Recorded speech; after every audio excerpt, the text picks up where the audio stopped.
Hello everyone, welcome back to my channel tales of your mom. और मैं हूं आपके साथ शिखा। और आज हम बात करने वाले हैं बेबी के कपड़ों को कैसे धुलें इसके बारे में। आपके माइंड में ज़रूर ये क्वेश्चन आ रहा होगा कि बेबी के कपड़ों को धुलने में नया क्या है। जैसे हम सभी के कपड़े धुलते हैं, हमारे कपड़े धुलते हैं, वैसे ही बेबी के कपड़े भी धुलते हैं।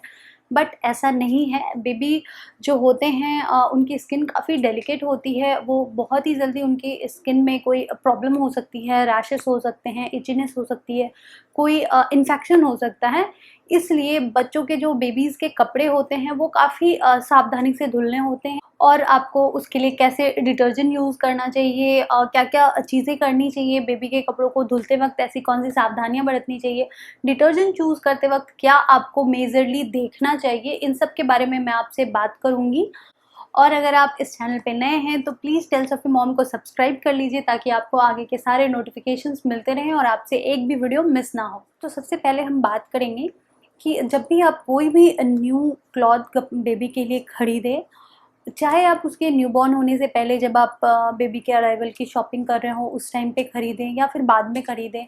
कभी भी आप जब भी बेबी के लिए कुछ भी शॉपिंग करें कपड़ों की, तो आप पहले उसे वॉश करें, उसके बाद ही बेबी पे उसको यूज़ करें। आई मीन उसके बाद ही बेबी को उसको पहनाएं। ऐसा इसलिए करना है क्योंकि जो कपड़े हैं वो स्टोर में थे, बहुत सारे लोग आए, उन्होंने उसको देखा, हैंड से छुआ है, तो आप उसके बाद उसको लेके आ रहे हो अपने घर और फिर डायरेक्टली अगर आप बेबी को पहनाते हो तो कोई एलर्जी हो सकती है जो ट्रांसफ़र हो जाए, कोई इन्फेक्शन हो सकता है वो ट्रांसफ़र हो जाए, कोई जर्म्स हो सकते हैं उस पे, कोई एलर्जी हो सकती है बेबी को। तो इन सारी चीज़ों को अवॉइड करने के लिए आप जब भी कोई भी न्यू क्लॉथ लेके आते हैं अपने घर पे बेबी के लिए, तो सबसे पहले उसे वॉश करें, उसके बाद ही आप बेबी को पहनाएं। अब नेक्स्ट हम बात करते हैं कि कौन सा डिटर्जेंट हमें यूज़ करना चाहिए, कौन सा डिटर्जेंट बेबी के कपड़ों के लिए सेफ़ है एंड आप कैसे डिटर्जेंट चूज़ करोगे। तो बेबी का जो डिटर्जेंट होता है वो डिफरेंट डिटर्जेंट यूज़ करना चाहिए। मार्केट में बहुत सारे ब्रांड्स अवेलेबल हैं, आप कोई भी यूज़ कर सकते हैं, बस कुछ बातों का आपको ध्यान रखना है। हमें ये देखना है कि वो डिटर्जेंट जो है वो हाइपो एलर्जेनिक हो। हाइपो एलर्जेनिक मतलब उसमें ऐसी कोई भी चीज़ ना हो जिससे बेबी को एलर्जी हो सकती है, रैशेस हो सकते हैं, प्रॉब्लम कोई भी क्रिएट कर सकता है वो। वैसी कोई भी केमिकल आप सिंपल वर्ड में देखो तो उसमें कोई भी केमिकल ना हो, नेचुरल प्रोडक्ट। दूसरा वो सेंट फ्री हो, मतलब उसमें कोई फ्रेगनेंस नहीं होनी चाहिए, उसमें बिल्कुल फ्रेगनेंस फ्री होनी चाहिए। इनिशियल एटलीस्ट 6 मंथ तक तो आप जो है वो फ्रेगनेंस से बेबीज़ को दूर ही रखो, बिकॉज़ उससे उनको बहुत ही इरिटेशन हो सकती है, इवन एलर्जीज़ भी हो सकती है। तो इसलिए आपको ध्यान रखना है कि वो सेंट फ्री हो। तीसरी चीज़ का आपको ध्यान रखना है कि वो कलर फ्री हो। बेबी का जो डिटर्जेंट हो उसमें कोई भी एक्स्ट्रा कलर मिक्स ना हो, आपको इन चीज़ों का ध्यान रखना है। तो आपको इन सारी बातों का ध्यान रखना है कि वो जो डिटर्जेंट है वो हाइपो एलर्जेनिक हो, मीन्स उसमें कोई भी केमिकल ना हो, उसमें कोई सेंट ना हो, उसमें कोई कलर ना हो। मैंने कौन-कौन से डिटर्जेंट यूज़ करे हैं अभी तक 6 मंथ में, मैंने 2-3 ब्रांड्स यूज़ कर लिए हैं अभी तक में, तो वो मैं आपको वीडियो के एंड में आपको वो उन सारे अपने पर्सनल एक्सपीरियंस के बारे में बताऊँगी, तो आप लास्ट में उसको ज़रूर देखिए। एंड डिटर्जेंट लेते टाइम में आपको एक और चीज़ का जो ध्यान रखना है वो ये है कि आप हमेशा ट्राई करें कि लिक्विड वाला डिटर्जेंट ही लें, बिकॉज़ जो पाउडर वाले डिटर्जेंट होते हैं आपने कभी नोटिस करा होगा कि वो कभी-कभी कपड़ों में लगे हुए रह जाते हैं धुलने के बाद भी। तो वो हो सकता है बेबी के स्किन के कॉन्टैक्ट में आने के बाद बेबी को कोई प्रॉब्लम करे, बेबी को इचीनेस हो, रैशेस हो, कोई एलर्जी हो। इसलिए जो लिक्विड वाला जो डिटर्जेंट होगा वो पानी में काफ़ी अच्छे से घुल जाता है, काफ़ी अच्छे से वो निकल भी जाता है। उससे बेबी के कपड़ों में रहने का कोई डर नहीं रहेगा। इसलिए आप प्रेफ़र करें कि आप कभी भी जब डिटर्जेंट लें तो आप लिक्विड वाला डिटर्जेंट ही लें। तो नेक्स्ट आपको जिस बात का ध्यान रखना है वो ये है कि बेबी के कपड़े जो हैं वो हमेशा अलग धोएं। मतलब बाकी कपड़ों जो भी आपके घर के कपड़े हैं, आपके कपड़े हैं और फैमिली मेम्बर्स के कपड़े हैं, उन सारे कपड़ों के साथ नहीं धुलने हैं बेबी के कपड़े। एक तो बेबी का डिटर्जेंट अलग है तो आपको अलग से धुलने चाहिए। दूसरी जो मोस्ट इम्पॉर्टेंट चीज़ है कि जो बड़ों के कपड़े हैं उनपे बेबी के कपड़े अगर मिक्स होते हैं तो उससे कोई भी एलर्जी, कोई भी बैक्टीरिया, कोई भी जर्म्स जो हैं एक दूसरे में ट्रांसफ़र हो सकते हैं, बेबी के कपड़े में आ सकते हैं।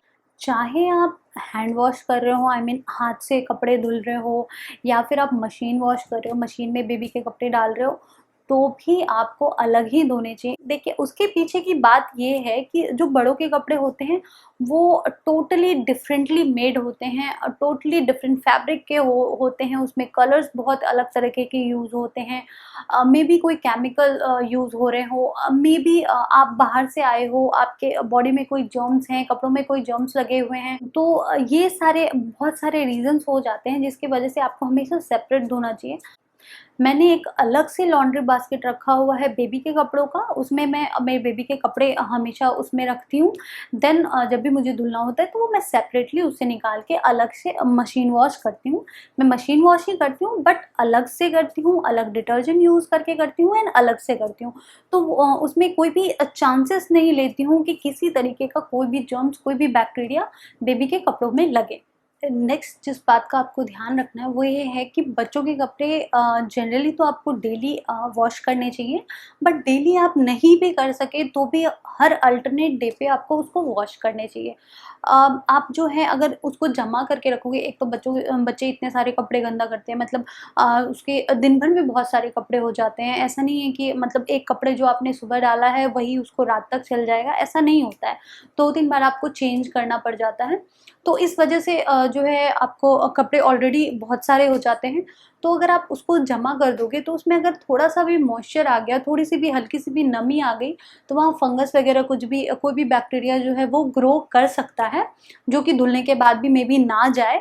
तो इस चीज़ को अवॉइड करने के लिए आपको कैसा करना है कि हर दूसरे दिन एटलीस्ट, अगर आप डेली नहीं कर पा रहे हो तो हर दूसरे दिन आप उसको वॉश ज़रूर कीजिए।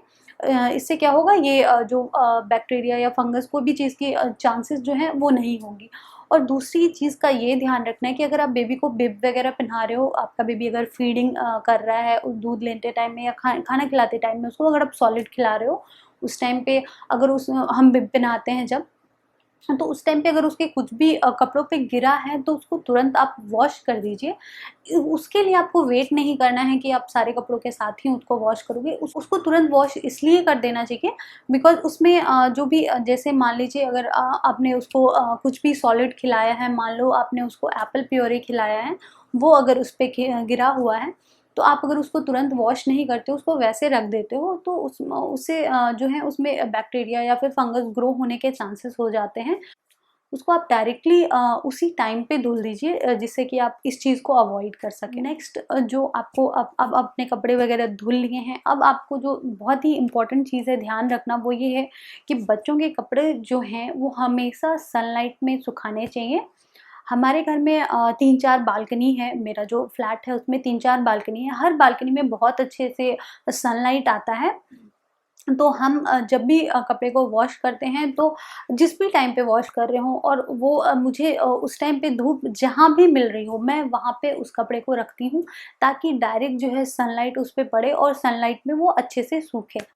तो जब कभी वेदर अच्छा नहीं है या फिर कपड़े में थोड़ी-सी हल्की-सी नमी बची हुई है, थोड़ा-सा मॉइस्चर बचा हुआ है, तो आप उस टाइम पे ऐसा कर सकते हो कि आप उन कपड़ों को हल्का-सा प्रेस कर सकते हो।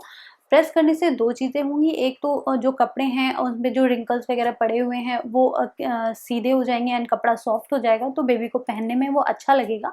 दूसरा जो भी उसमें जो नमी थी जिसकी वज़ह से वहाँ पे फंगस या फिर जो भी बैक्टीरिया जो है वो ग्रो होने के चांसेस हैं, वो बिल्कुल भी ख़त्म हो जाएँगे। तो बच्चों के कपड़े जो हैं वो हमेशा बहुत ही अच्छे से ड्राई करने के बाद उसको पहनाने चाहिए।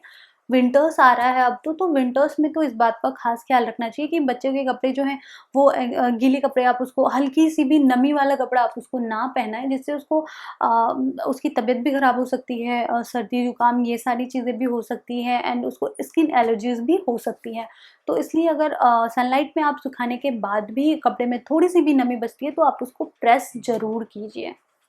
तो अब बात करते हैं कि मैंने कौन-कौन सा डिटर्जेंट बेबी के कपड़े के लिए अभी तक यूज़ किया है एंड मेरा रिव्यू क्या है उनके लिए। तो सबसे पहले जो मैंने परचेज़ करा था कियांश के लिए, जब वो आने वाला था उस टाइम पे ही मैंने वो परचेज़ करा था बिकॉज़ न्यूबॉर्न के फ़ेज़ में, उसके 0 टू 3 मंथ के फ़ेज़ में मैं कोई रिस्क नहीं लेना चाह रही थी उसके स्किन को लेकर के। तो सबसे पहले जो मैंने यूज़ करा था वो था प्योरेसी का नेचुरल लॉन्ड्री डिटर्जेंट। ये थोड़ा एक्सपेंसिव है, बट इनिशियल डेज़ में मैं कोई रिस्क नहीं लेना चाह रही थी बेबी के स्किन को लेकर के, इसलिए मैंने वो ख़रीदा था। ये 3-4 महीने तक चला मेरा, क्योंकि ये मतलब काफ़ी कम क्वांटिटी में लगता है, इसलिए थोड़ा ज़्यादा टाइम वो चल गया।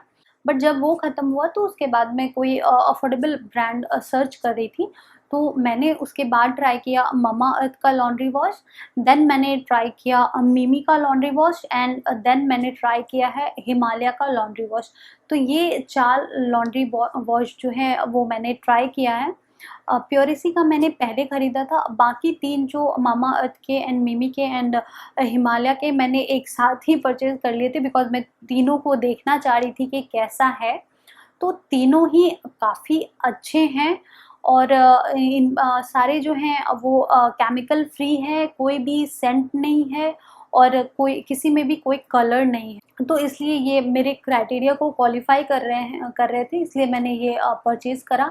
एंड कियांस को भी इनसे कोई प्रॉब्लम नहीं हुई, उसके स्किन पे कोई एलर्जी, कोई भी रैशेज़, कभी कुछ भी नहीं हुआ।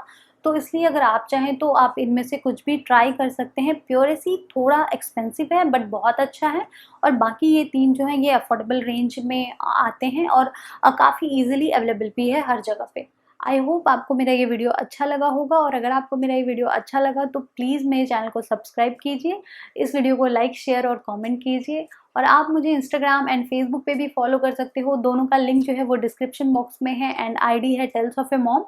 मिलते हैं मेरे नेक्स्ट वीडियो में, तब तक के लिए see you, bye bye, take care.